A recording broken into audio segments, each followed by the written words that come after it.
Hello and welcome to a new video on PostHog-LLM. In this video, I'll be diving into another insight related to the timestamp property. In the last videos, I also explored this property, focusing on identifying users with very long conversation times, longer than 24 hours. I also, in another video, showed how to calculate the average conversation duration for the entire dataset and also visualize it in a time series graph, just like this graph right here. I will leave the link below if you are interested. For this video, the question I want to answer is what is the average time it takes for a conversation to go from the first turn to the second turn? So how long does it take from turn 1 to turn 2, basically? And I will also show a distribution graph for that. So answering this question can be useful for optimizing user experience in LLM application. If there is a significant delay between the first turn and the second turn, it might indicate, for example, user confusion or even technical problems such as lag. Again, just like the previous video, I will be using the Wildchat 1 million conversational dataset. It contains 1 million conversations, and it's already uploaded here in my self-hosted PostHog-LLM instance. And here at the top, you can see the LLM task event. This event contains the user input as well as the model output, along with other properties such as the timestamp. So this event basically represents one dialogue and one dialogue only. And here at the bottom, you can see a time series graph with the average session time for each month.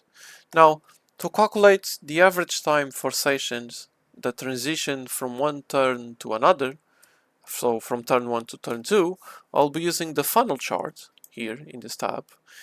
In web application, funnel charts are typically used to track user progress through various stages of a user journey, like moving from a product page to a checkout page.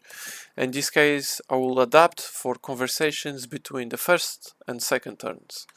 So here at the top, I will select the graph type time to convert because I want to visualize the distribution graph.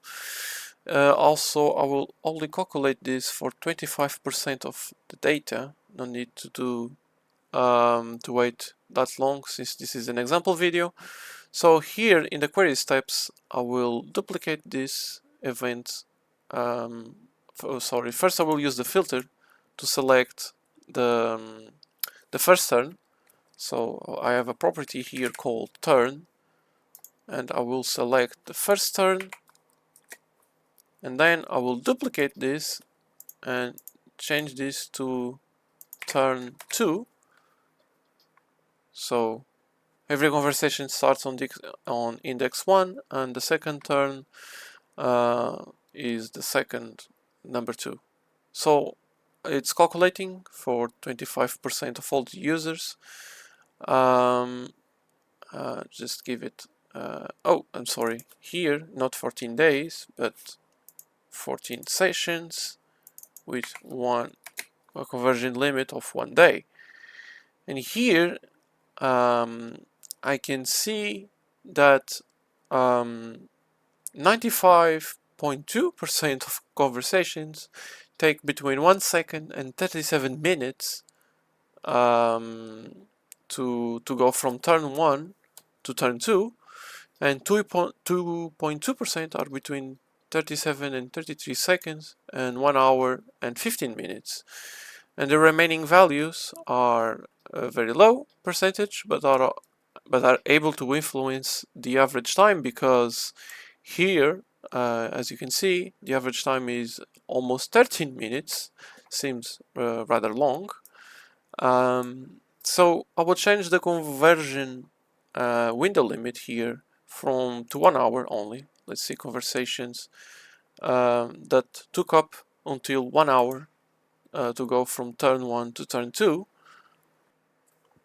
So here I can better visualize that most conversations have a turn time between 1 second and 1 minute and 36 seconds, and 20% of them happen between 1 minute and 36 seconds and 3 minutes, and so on. And look at the average time now. It dropped to 4 minutes, almost 5.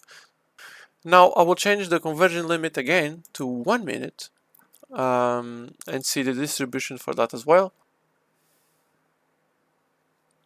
Okay, so let me see. So the window is not adjusting well. Let me zoom out a bit.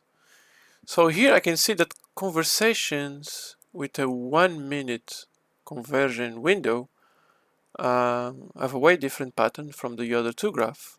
So most conversations seem to happen between 13 seconds and 55 seconds with an average time of 33 seconds.